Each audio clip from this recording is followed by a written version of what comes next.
So guys, okay na. Natapos na natin yung gas line installation dito sa customer. So yan yung kanyang second stage regulator. So bali ito, first stage na to, yung dumadaan dito na gas. So ayan, meron siyang dalawang gate valve para sa high pressure. And then meron din siyang gate valve para sa low pressure. Ito testing na natin.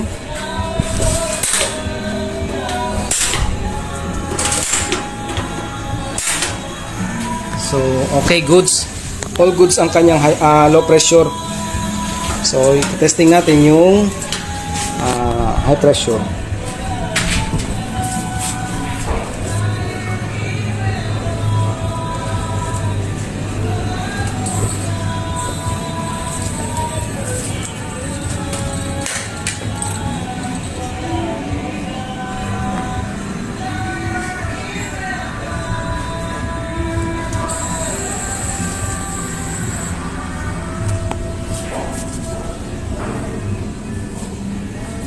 So meron tong pilot burner na ginatawag or pilot lamp.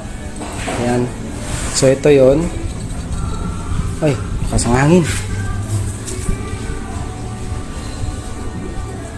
So ayan.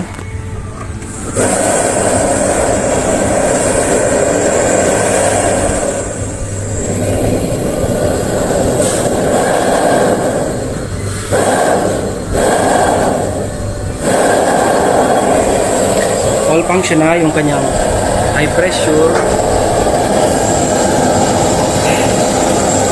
and then yung low pressure na burner.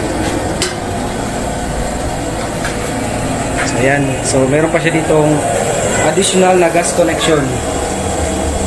Yan, tinanggal muna natin yung handle para sa safety, baka kasi magalaw. Dito natin ilalagay yung additional na pareho nito.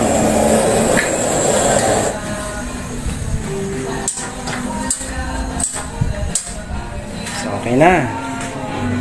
So dito papunta na to doon sa tangke. Nandoon sa likod yung tangke.